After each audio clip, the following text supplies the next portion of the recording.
Hey friends, wanted to discuss the latest beta 53 version 3 or 50.3, whichever way I call it.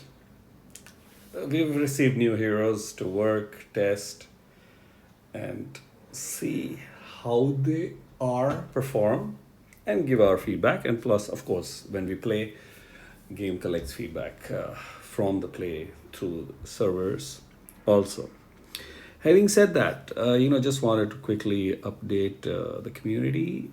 Forum already has all this information readily available. So for more detailed look, I would request you to go to the forum and look for the headline that you read. Early information on a new Covenant of Champions. There are new heroes. In Legendary, we have Adelinda. Let me expand that a little bit. So, in the Legendary, we have Adelinda, Cleaver, Ebba, Hammertusk, Howthrone, Kai, Marlin, Waterpipe. Quite a few 5 stars. Then, in Epic, we have Mahigan, Meadow, and Rare, we have 3, which is Dawn, Adelaide, Fiona.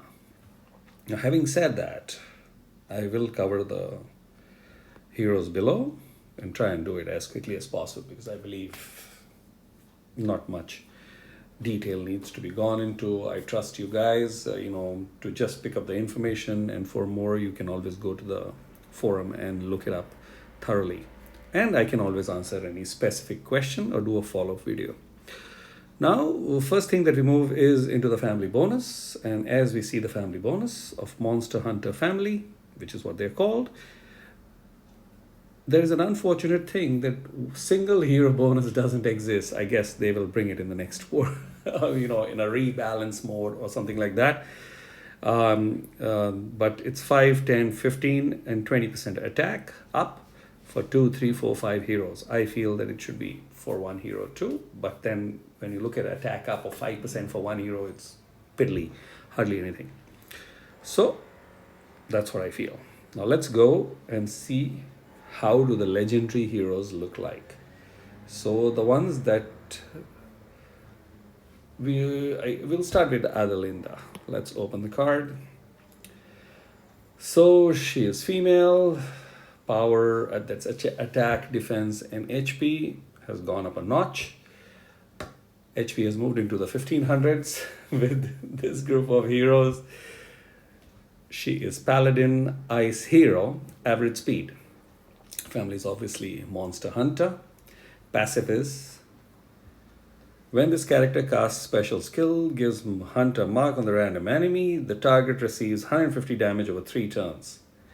If target already has this effect, the duration will be refreshed and the damage will be increased with 150. So if there is already a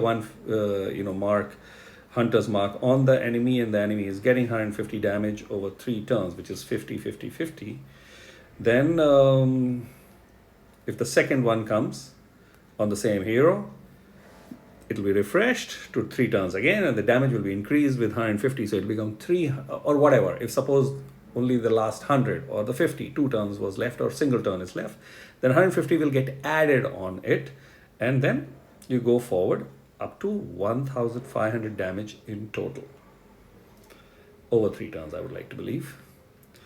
The second passive is damage reduction. The character has 10% chance to negate 100% of the direct damage received from special skills. Now this is a brilliant passive.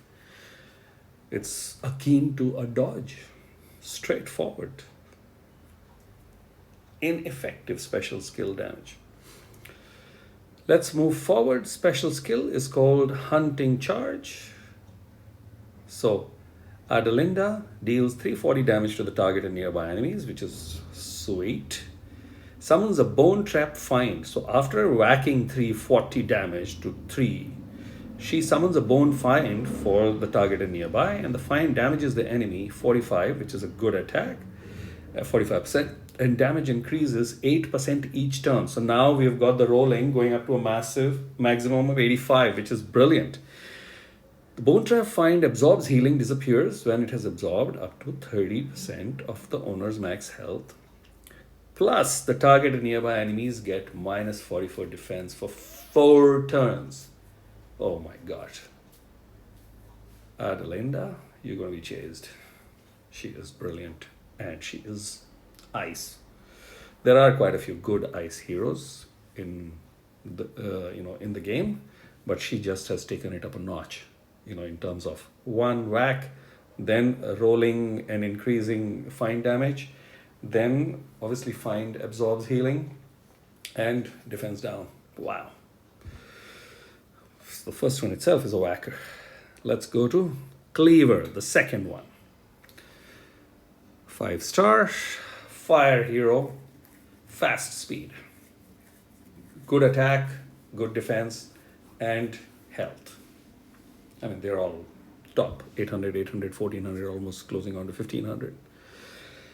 The first passive is the same as the previous one, so I will skip that.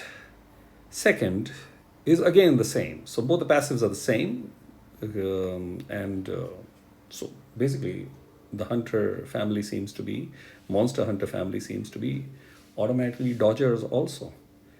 And this one is a barbarian, so we'll give that blood ailment. But let's go into the bone ritual special. Summons a bone trap find for all enemies. Damages the enemy with 45% attack. Damage increases. Again, it's a rolling going up to maximum 85%, which is significant, as we know that they can really whack too.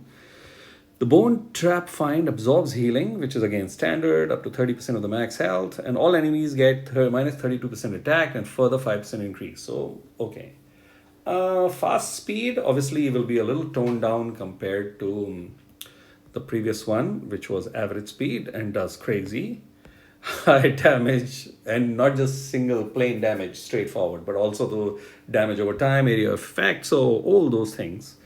So I would say Cleaver is good, but there are solutions to finds, and there is boosted health, and there is cleanse. So all those things can be brought into the play, and obviously players need to now start becoming more creative. That's the message I'm getting from SG, that this play engine wanting to hit hard and damage, and the hit all or the hit heavy or the snipe 3 kind of heroes is great, but all those heroes are now being made useless with these crazy combination of complex ailments that are being brought in to just pause the heroes in their tracks from just going ahead and blasting through with damages. So there you go. I'm going to close this, and I'm going to close this, so that's better. The third hero is Ebba. Ebba is again a fire, slow hero, monk. When I look at it again, 800, 800, 1400, high 1400s. So stats are there. Both the passives are the same. Special skill, flail swing.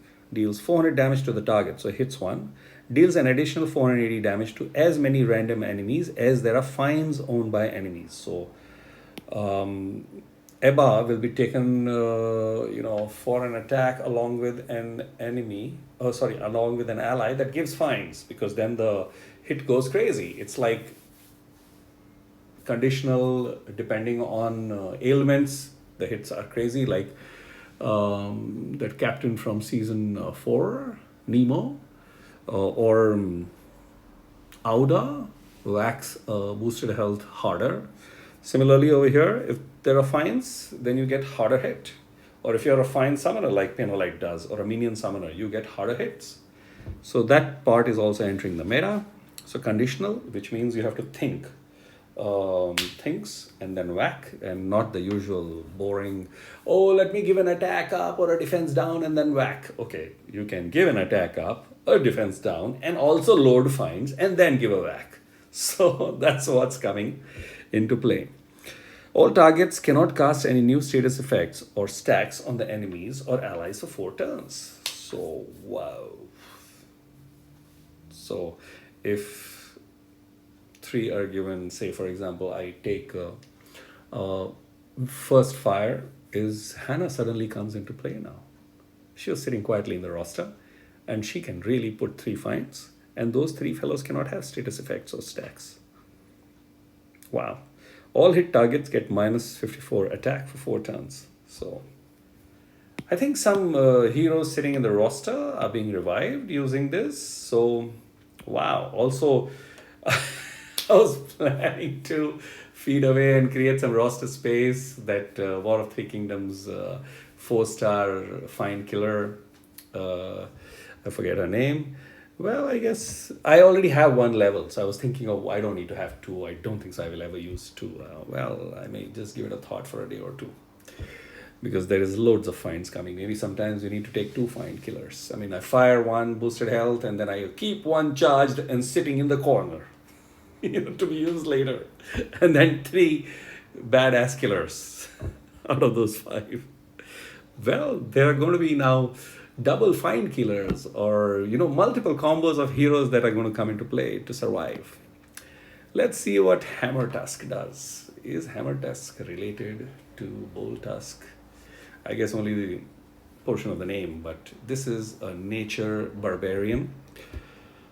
Okay, fair enough. When I look at the stats, attack, defense, and health, just standard in line. That's the line I'm going to say. The two passives are the same. Special skill is Demolishing Crush. Deals 345 damage to the target and nearby enemies, which is great. When I'm looking at the average speed, fantastic. By the way, average speed guys can functionally be fast these days quite quickly. We know that how magic troops at 11 come into play with certain mana nodes through the talent mode being clicked. So that's there. Otherwise, level 23 mana troops charge up average speed heroes in 9 tiles or 3 matches. So average is as good as fast, after following a few things. All damage the target and nearby enemies receive all damage the target and nearby enemies receives is increased by plus 65% for 4 turns. So hard whack and the damage receipt is increasing by plus 65, so it goes to straight away 410, then 475, and so on and so forth, 4 turns, which means basically those 3 fellows are going to get sniped in the very second attempt itself. And then you've got these mana speeders in terms of the magic heroes who straight away add mana depending on what charge level they are in. You have Snowford, which adds mana straight, and there are other fellows who speed up mana, so they're all going to come into play and conditionally whack like season 5 heroes. If it's a kill shot, 50% mana Khonshu gets immediately. So sometimes I copy Khonshu strategically using Lolo, and Lolo is almost charged. So there it is, till I get my own Khonshu ready. So, wow, crazy. Let's go to Hawthorne. Hawthorne is a dark legendary, crazy high health. I see. Is he being touted as a tank? Well, we'll find out. So average speed, dark hero, medicinal fumes, which means healing. All allies generate 672 boosted health over 4 turns. Boosted health is always fun. All allies receive moderate amount of mana over 4 turns. There you go, speeding up. And all allies reflect status ailment for 4 turns. So technically is a cleanser, preventive cleanser. So if you already have some crap going on, well, boosted health is going to save your ass a little bit because you can climb up. Or, preventive ailment stopper, which is brilliant. And not just that, reflected back. So that is amazing. Alfrike. Then I see even the secondary costume, mindless attack by Quintus, which is on the way, unless something changes. Colervo, all these crazy mindless attacks and crazy, all kinds of ailments, they're going to be reflected back. So, well, Hawthorne is going to be important. Dark fellow.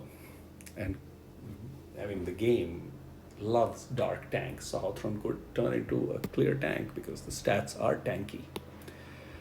Let's look at nature hero Kai, who's a rogue.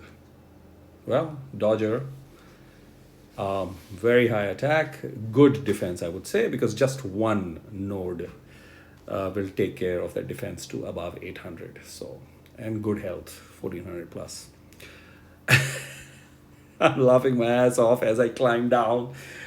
Very fast speed. I don't need to say anything further. I will leave it to the imagination of the person watching this video.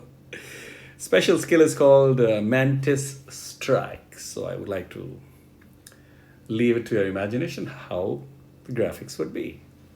I cannot describe it. I would be breaking a beta roll, so I won't go into that.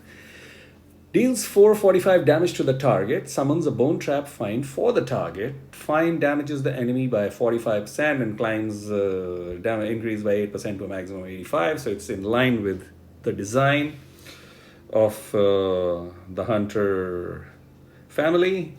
The bone trap find absorbs 30% health and the target gets minus 75% decrease of any healing. So there is healing that is going to be reduced, and dispels buff from the target at the end of each turn for 3 turns. Oh! The taunt killer has arrived. The riposte killer has arrived. So, there you go. Again, preventive. I think what's going on is there are preventive heroes coming. And because once the heroes start going or start rolling with the kind of support that they have, they become unstoppable. So, there is now preventive heroes being brought who just don't let certain things, especially buffs happen or ailments happen, and then you do your whacking job. Wow. So, the good part is there is a solution for everything within the game now with the massive amount of variety. Yes, the speed is being reduced personally for me because I have to tap and read the special of heroes. Sometimes I have forgotten the special of some of the season 1 heroes now. That what does this fellow exactly do? I'm checking a Hawkmoon costume to see what is the defense up what is the attack up that comes and what is the heal over time per turn. Was like, wow. Well, we are in the season 5 and we've got many seasonal and many events, which means that add another 5 more seasons. So technically dealing with 10 seasons or maybe 15 seasons because each family is a freaking season. So, oh my God, that's a lot of heroes. So, well, I don't feel bad. I just read politely and prepare and then do what I need to do. So, let's move to the next one. Melon. What does Melon do? Melon is a holy. So, finally, we arrive in the holy zone. Female. Melon is female. Slow speed. Passives are the same. And special is Wild Cleave. Deals 275 damage to all enemies. And all enemies receive 448 bleed damage over 4 turns. So that's a good size bleed damage. So there is a little bit of the Kalevala crap coming over here. Design, I would like to say. Crap is just Americanized slang as part of the language. But design comes into play. Against dark characters, the status effect becomes uncleansable and lasts 2 extra turns. All enemies get minus 75% healing. Against dark, it's 2 turns longer and uncleansable. Deals extra damage against dark. So see, this extra damage thing is also coming in. And slow speed. So yeah, I think there you go. In Rush, this would be mayhem. But what I'm seeing, one thing that's coming out is a holy slow hero that whacks and does a lot of damage over time, messes around with healing, and seems to be whacking darks more, is an answer to whacking dark tanks now. Because I think now Snowford is being made blunt. Other dark tanks are being made blunt from their sharp high horse that they have enjoyed. So, well, it started. Don't tell me you didn't know. Water Pipe is an ice 5-star, good attack, defense, and huge health. Average speed, passives are the same. Summons a Harpoon Sentry minion for each ally. Well, it's a Slimy minion, it's no great shakes. Each hit from Harpoon minion reduces mana of the target. So, well, we have got some kind of a distant relative of Lady of the Lakes minions, sword minions. Harpoons come into play. The target gets minus 34 defense. So, mana is reduced, and the following ailment comes in, which is minus 34 defense. Again, special skills for 2 turns. Please understand, it's only special skills. So tile damage, minus 34 defense won't apply. Target is immune to new status effect buffs for 2 turns. So there is a buff, immunity from buff, or rather, buff cannot come. So, I mean, what's coming is minions are becoming weaponized with multiple things. So we saw that in Chow Chow, how I don't need to take a Dispeller if I am taking Chow Chow or Xiaodun or Yao for that matter. But then because I'm not playing so much 4-star and 3-star hero play, I'm playing mostly 5-star. That's where Chow Chow comes into play, and I can beef up Xiaodun with emblems and limit breakers to technically make him a 4.5-star and take his 3 minions to self and nearby for doing the job of Dispel. So there it is. So, well, there you go. I think minions are becoming more multi-talented, multi-speciality, and we can see that. So meta is being again now being directed into a particular zone when I look at it. And well, I would suggest, while the fellows that spend, and I have also, built a nice roster, I have gone slow because I am now working on the heroes that I want to work on, and that's why there's no summons happening in this month. I am not summoning in the War of 3 Kingdoms. I may pick up some of the cheap deals and keep it for the next time when more heroes are there, and then I have mats ready for them, because I would prefer to land up with one set of mats while doing a summon, so I can actually level up the hero immediately and enjoy. Also, what is helpful is I have had some good number of heroes. So I've crossed 66, 67, 5 stars, which means I have got a good number of heroes to play a good amount of play across different types of scenarios. So that also is a chill. And it's a myth, friends, that old heroes are useless. Yes, I will not say that the old heroes are absolutely super rock stars powerful, but the heroes of the last 1 year, 1.5 years are quite relevant. There is more creativity required, and there are players who are using creativity. I mean, they're playing with 4 stars in creative ways and enjoying. So I think the game requires more creativity, and that's exactly what SG seems to be showcasing through these new heroes that are coming. I will be very honest, when I looked at the hero cards yesterday, when I downloaded the latest beta app, I was not so excited till I did the read, in detail while making this video. And I feel that these seem to be interesting heroes. And there are a couple of very good heroes in there. So thanks for being here. Thanks for listening. I will make a separate video for the epic and the rare heroes. I'm not discriminating. I just don't want this video to be too long. So please bear with me. And very soon, I think later in the day, I will be able to release those videos also of the 5 fellows. But for now, it's the legendaries of the Hunter family. I hope you enjoy this video. Please subscribe to the channel and like, so that it reaches out more and more people, because this information is useful. And see you in the next video. Cheers.